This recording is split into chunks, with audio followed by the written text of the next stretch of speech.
deputado Carlos Sampaio apresentou uma lista com 280 assinaturas de deputados federais favoráveis ao impeachment da presidente Dilma Rousseff. Faltam ainda 48 assinaturas, porque quando chegarem em 328 estará praticamente encaminhado o processo de impeachment e a reversão disso será muito difícil. Existem problemas sérios a serem discutidos, questão econômica, o Brasil acaba de ser rebaixado em um dos órgãos de controle da economia mundial, e quando todo mundo esperava, né, que fosse o Vasco, que fosse cair para a segunda divisão, é o Brasil quem cai para a segunda divisão, eu repito isso aqui. Nós estamos vivendo momentos difíceis, momentos amargos, e nós temos hoje na presidência da República a senhora presidente digníssima Dilma Rousseff, que é a signatária daquele processo de compra da refinaria de Pasadena, onde foram desviados 3 bilhões e meio de reais. E ninguém nunca prestou esclarecimento sobre isso, e o próprio Procurador-Geral da República diz que, enquanto ela for presidente, ela não será incomodada com esse assunto, porque como ela fez essa assinatura, ela foi signatária desse documento antes de assumir a presidência em 2010, portanto, diz que o crime de responsabilidade não está configurado. Mas moralmente nós sabemos o que isso pode levar, o que isso pode acontecer. Triste situação de um país que vive sem governo. Estamos caminhando para o nada, e o nada pode ser muito ruim para todo o povo brasileiro. Pense nisso. Programa Do Jeito do Jonas. Para você entrar em contato conosco, jonasgrebe@ig.com.br no Facebook, é só você colocar lá Do Jeito do Jonas, Facebook/Do Jeito do Jonas, você encontra a nossa fanpage, você clica lá, pode curtir, pode ver os programas, nós temos lá quase 1000 programas publicados, acho que até já passou de 1000 programas em 3 anos, publicados ali. Nós temos também no Facebook a página Jonas Grebe, colocou lá Jonas Grebe, você vai encontrar a nossa página e vai ser muito bom saber que você está nos visitando, interagindo conosco, dando lá sua opinião, porque nós dependemos da sua audiência. Para me ajudar a fazer esse programa hoje, eu convidei uma ilustre personalidade aqui da nossa cidade, ele que é um advogado, ele migrou de Santos para cá, uma grande conquista do Guarujá, e muito nos honra com a sua presença. Obrigado por ter vindo, o doutor Caio Nunes. Olá, doutor Jonas, olá, todos estão nos assistindo. É uma honra estar mais uma vez aqui no seu programa. Você sempre acaba brincando, né, que eu migrei de Santos. Migrou de Lá Santos. Em Santos falam que eu estou migrando do Guarujá. Estou ficando meio perdido, que eu não sei mais onde eu sou radicalizado, né? Eu devo estar no meio do estuário, aguardando para decidir para que lado que eu... Em cima da balsa. É, exatamente. Mas eu tenho um amor muito grande aqui pelo Guarujá. Eu comecei a advogar aqui nessa cidade, fui lá em Vicente Carvalho, na Thiago Ferreira. Inclusive, um dos meus sócios era o próprio advogado-geral do município. Não sei se eu cheguei a contar isso contigo. Doutor Leandro. Doutor Leandro. Começamos o escritório juntos. Depois ele foi fazer outras coisas, foi dar aula e tal. Eu continuei lá no escritório. E eu gosto muito do Guarujá. Eu acho que aqui é minha casa. Eu me sinto muito bem aqui. Eu tenho muitos amigos aqui, inclusive o senhor, doutor Jonas Grebe. Vai votar para presidente da ordem no Guarujá? Minha ordem está em Santos ainda, quer dizer, era do Guarujá, foi para Santos, deve voltar aqui para o Guarujá e meu título está aqui no Guarujá. O título de eleitor, mas título de eleitor. Vai votar para presidente em outubro, sim, lá em Santos. Sim, sim. Doutor Caio, a agência Standard Poor's, a SIP, acaba de rebaixar o Brasil, colocando o Brasil entre os mal pagadores, os que terão maior dificuldade para conseguir empréstimos, tem maior dificuldade para sentar à mesa de negociações quando se falar de planos empresariais e etc. Como que um advogado experiente como o senhor vê isso? A crise nos restringe ao aspecto no Brasil, comunidade federativa e tal, e sim em todos os estados e os municípios. Tudo é uma cadeia de reflexo. Guarujá hoje passa por uma crise, não é segredo de ninguém, tanto que foi aprovado recentemente o Refis, né? Que é não foi aprovado ainda, doutor? Foi aprovado. Foi aprovado? Foi aprovado na terça-feira, Antes de ontem, dia 9. Dia 9, terça-feira, dia 9, foi aprovado com 12 emendas. Perdão, terça-feira, dia 8. Isso, foi aprovado com 12 emendas que tentam aprimorar um pouco o projeto e tal, mas às vezes elas podem atrapalhar mais do que ajudar. Eu não tenho ainda a ciência do conteúdo das 12 emendas, mas em si o projeto ele traz alguns avanços do anterior, que teve muitas reclamações dos munícipes contribuintes. Como é que ficou essa questão do advogado? dos honorários. Antes era feito pelo total devido, né? Sim. Os honorários eram cobrados em Sim. cima disso. Hoje, os honorários dos procuradores, do advogado, é sempre bom esclarecer que é dos procuradores, né, do município. Antes era do total da dívida, hoje, aprovado e indo para a sanção, passa a ser somente do valor acordado. Um exemplo, antes a dívida total era 100 mil. Sucumbência é 10%. Com o refis, acabava virando 60, 70 mil. Você pagava os honorários eram em cima dos 100 mil dos 100. e não dos 60. Hoje não. Hoje é em cima dos 60 mil reais, os honorários. Foi um grande avanço, na minha opinião. Foi um grande avanço, sem dúvida nenhuma, porque facilita o acordo e talvez mais pessoas vão estar aí batendo as portas da prefeitura para tentar resolver a sua questão, né? Porque fica com o imposto atrasado. Hoje, IPTU dá, inclusive, cessação de direitos imobiliários. Termina os direitos imobiliários, você pode perder o imóvel Sim. por falta de pagamento do IPTU. Então, eu acho que é interessante que as pessoas busquem e o Refis ajuda bastante nisso. E qual é a pretensão de arrecadação nisso, doutor? A pretensão de arrecadação do anterior eram 150 milhões, eles acabaram arrecadando 160. Esse atual, eles têm uma previsão um pouco mais pessimista, acham que vão poder recolher uns 100 milhões de reais, que praticamente não é nada num orçamento de 1 bilhão, que é o do município do Guarujá. Doutor, tem um detalhe importante sim, também, por favor, Jonas? por favor. Que a dívida total de contribuintes são 3 bilhões. Estão esperando aí 100 Logo, milhões são 3 anos de orçamento do município. Estão esperando em torno de 100 milhões de acordo. Que já deveriam estar nos cofres da prefeitura e não estão. É um valor substancial. O que estão pleiteando com o Refis é muito pequeno perto disso. Exatamente, 100 milhões é só fazer a conta. Mas, doutor, o Brasil acaba de ser rebaixado aí pela Standard & Poor's. O que muda no Brasil isso? O grau de investimento. Você pega a China, eu acho que ela está com a... Tá, mas o que isso vai causar na vida das pessoas, na sua opinião? Acaba deixando de entrar dinheiro no país, né? Os investidores, porque é um grau de investimento que essa letra que eles colocam. Os investidores não veem mais o Brasil como um país atrativo financeiramente. Pagador. Não vê como um bom pagador. E eu acho que a tendência é você ter uma bola de neve, né? Já estamos caindo de letra, eu acho que já fazem 2 levantamentos seguidos, né? Que o nível de investimento no Brasil está muito baixo e isso pode afetar diversos investimentos. O nosso problema no país está começando, todo mundo acha que está no na fim final, mas não está. A marolinha do Lula virou um tsunami daquele tempo atrás, de 8 anos, de 10 anos atrás. Eu acho que é quando se deveria ter feito a lição de casa e não se fez, continuou-se nadando de braçada, achando que não ia acontecer nada. Eu acho que até as políticas econômicas da época foram razoáveis, que era aquela isenção de IPI e tal, que você estimulava o crescimento do país. Só que não funcionou. Hoje é fácil a gente olhar para trás e falar que estava tudo errado, né? Essa é a visão clara que eu tenho. Todo mundo agora é engenheiro de obra pronta. Mas é só buscar, os meus comentários, doutor. Tá tudo errado, tal. Doutor, é só buscar meus comentários. Eu fui crítico sempre, e muito crítico. Eu tive um jornal que eu escrevi rasgado e jogado em minha cara porque eu falava que ia acontecer isso. E pessoas ligadas aí ao partido do Lula rasgaram o jornal e jogaram em mim, disseram que eu era pessimista, que eu era louco e tal.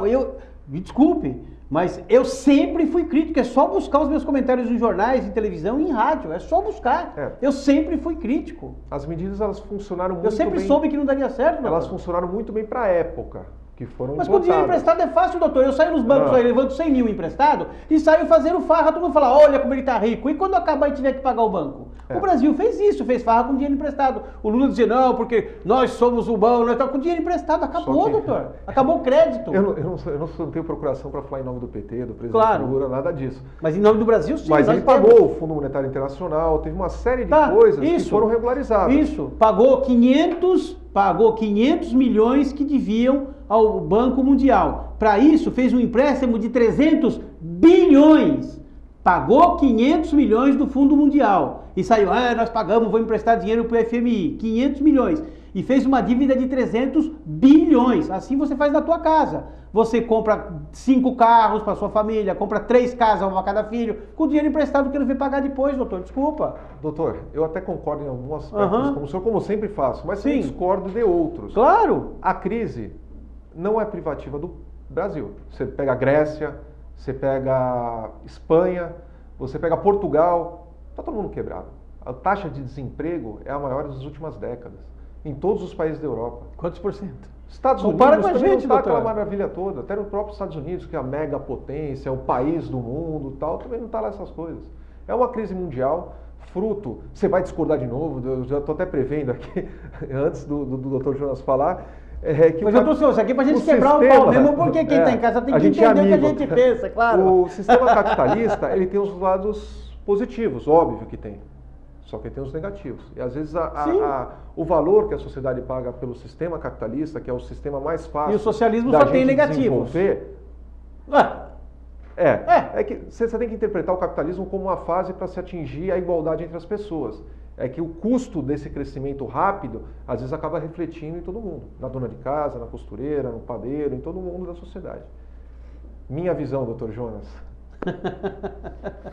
Muito bom trazer o Dr. Caio aqui, porque nós somos divergentes em pensamentos, mas sempre no final acabamos dando boas risadas, porque é triste e infelizmente, né, a tragicomédia está aí em todos os teatros fazendo sucesso no mundo há mais de 1000 anos, porque é triste, mas você acaba achando cômico.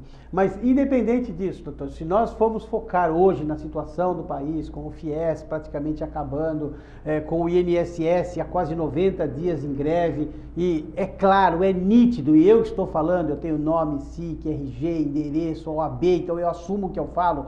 Quem não quer que a greve do INSS acabe é o governo, porque ele está economizando 1 bilhão por dia, porque não está pagando pensão, porque não está pagando aposentadoria, porque não está pagando licença de quem está com a perna quebrada. Então, doutor, fica difícil você tocar um país onde o pobre que precisa receber um salário mínimo de pensão não consegue receber. A greve também não é restrita só ao INSS. Né, não, doutor? por isso a Justiça Federal está em greve. A Justiça Federal, que são os maiores salários dentro da Justiça, tal, estão em greve também, já faz um bom tempo e estão se recusando a voltar.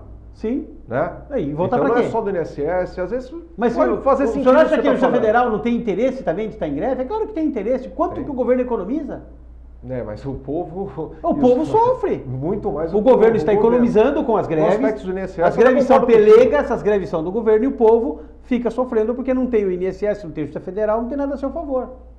Uma situação bem complicada e eu acho que tende a se alastrar um pouco mais dentro dos órgãos governamentais. E o governo não tem dinheiro para pagar, não tem. Sim. É o governo federal, estadual e o municipal. Sim, não o tem como. próprio Estado de São Paulo já suspendeu todos os chamamentos dos concursos. Se a arrecadação públicos, está caindo, como é que você vai aumentar o gasto? Os repasses, é tudo em cascata. É um problema muito sério e eu acho que está no comecinho, eu acho que as coisas vão se agravar.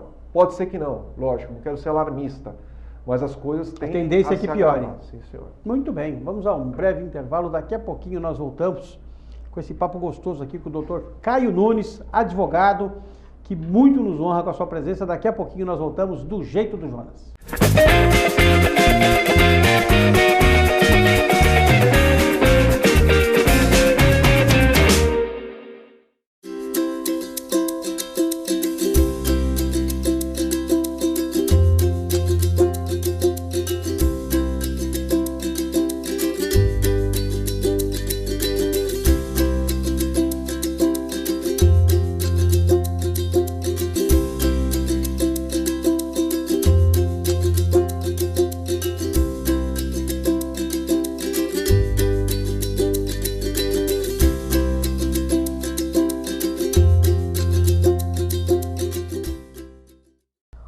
Hoje eu venho falar sobre Ravena, uma verdadeira revolução no segmento de beleza capilar.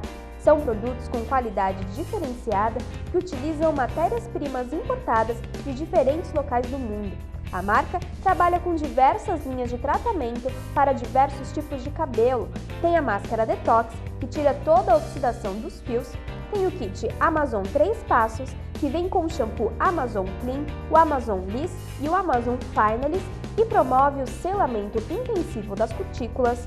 O kit Batana, que também vem com o shampoo pré-tratamento para limpar os fios, e vem com o redutor Impact Batana, que é um produto inovador e tem a função de realinhar os fios por muito mais tempo. E o Nano Keratin Fluido, que nutre os fios danificados quimicamente. A marca trabalha com outros diversos produtos. Quando for ao salão de beleza de sua preferência, exija produtos profissionais da marca Ravena, o melhor no segmento de beleza.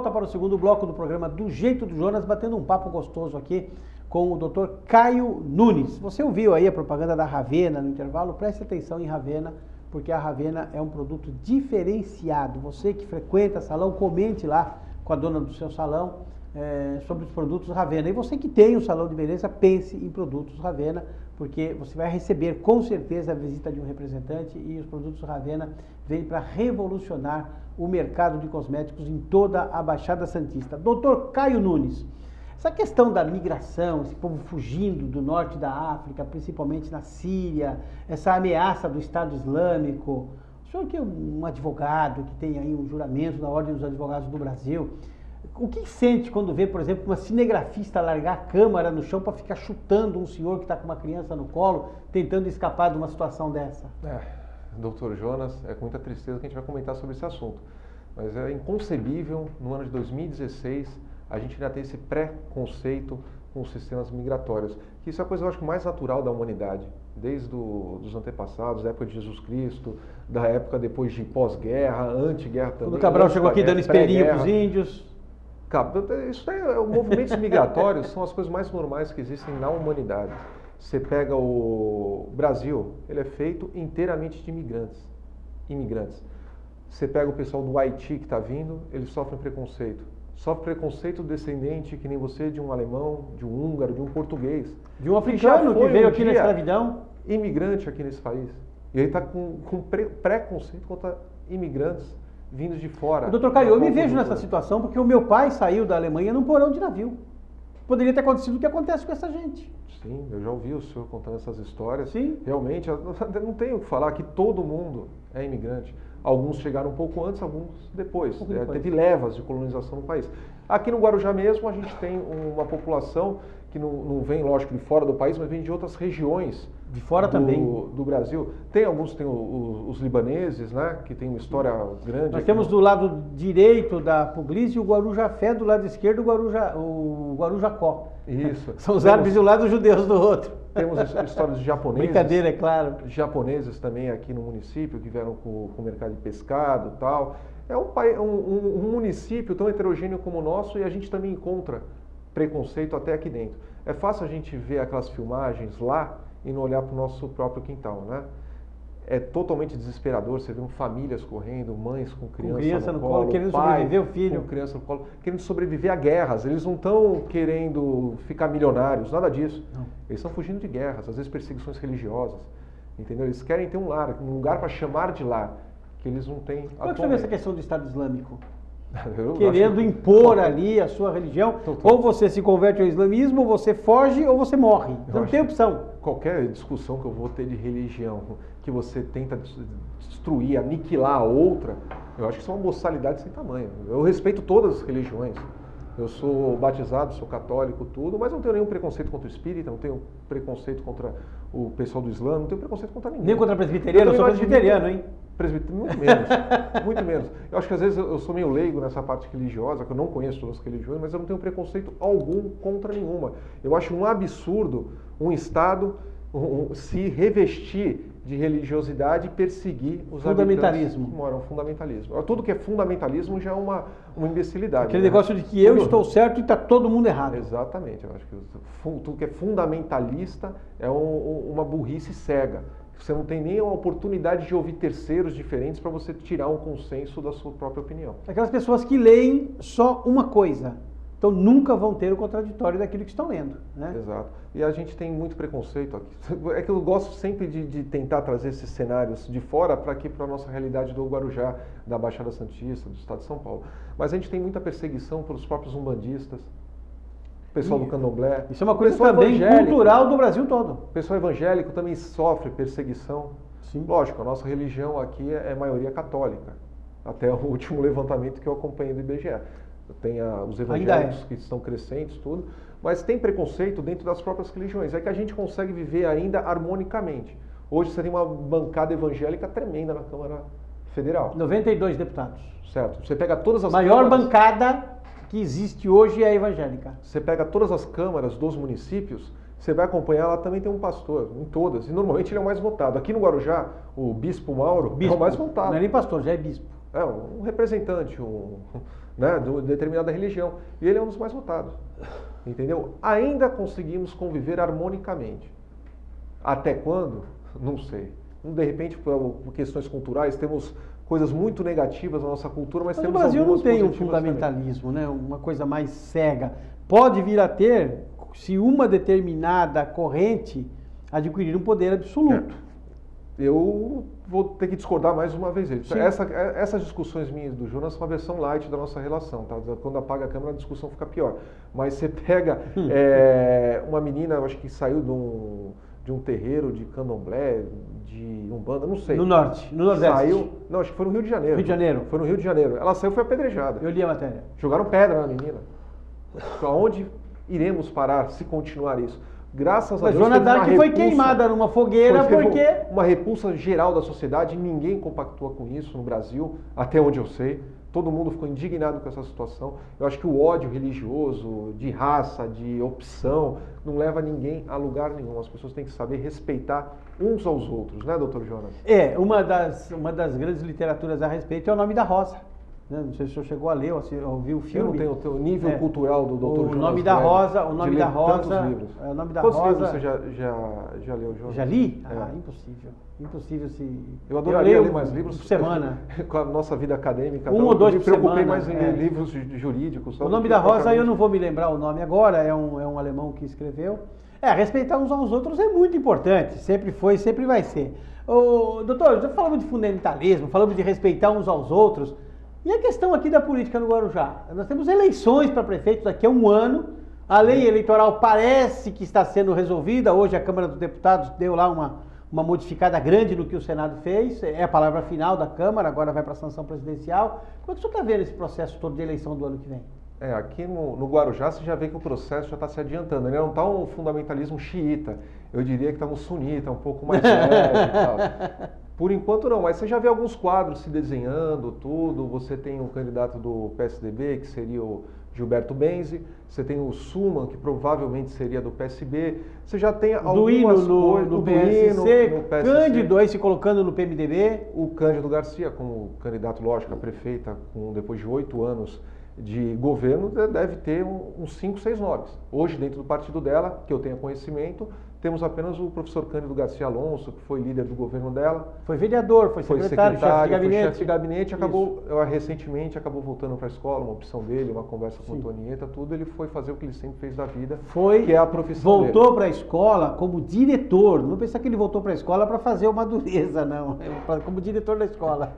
E quem conhece o Cândido? Um abraço, professor Cândido. Acho que o Jonas, você conhece muito bem o Cândido, eu também conheço, eu tenho uma amizade muito próxima dele. Ele se realiza muito na escola, né? Sim. Você vê que até o ânimo dele mudou depois que ele voltou para lá. Eu acho que a gente tem que fazer o que realmente nos agrada. Ele tem outras aspirações. O que você espera dessa eleição do ano que vem? Vai ser uma eleição mais light ou mais agressiva? Eu acho que vai ser bem agressiva, porque a gente vem de um término de uma mandatária, que seria a Antonieta, 8 no anos, último mandato dela. E a gente vai ter uma pessoa nova necessariamente. E todo esse processo de renovação, tudo passa por uma série de acontecimentos. Quando o senhor fala pessoa nova necessariamente, o senhor exclui ex-prefeitos? Hoje eu acho que o Farid não estaria dentro do rol de candidatos, mas muita coisa acontece no final das coligações, das conversas, pode acontecer muita coisa. Eu não me atreveria a falar que ele será ou não será. Eu sei que tem outras pessoas que têm esse interesse. E são outras pessoas que têm capacidade, sim, de concorrer à Prefeitura do Guarujá. E qual seria o grande discurso para se colocar para a população visando a próxima eleição para prefeito do Guarujá? Eu acho que o grande desafio para o próximo prefeito de Guarujá será equacionar as finanças públicas, que o momento é de dificuldade. Você tem uma série de ajustes para serem feitos. Aquele discurso de fazer mais com menos é uma realidade no nosso município. A pessoa terá que ter uma dinâmica muito grande para conseguir equacionar os problemas, não só de zeladoria, que é o que a pessoa vê na rua, né? É muito fácil pegar, deixar de investir no esporte, na cultura, tal, encher de concreto a cidade, né? Aí você deixa de investir no social, outras áreas que são de suma importância para o município, né?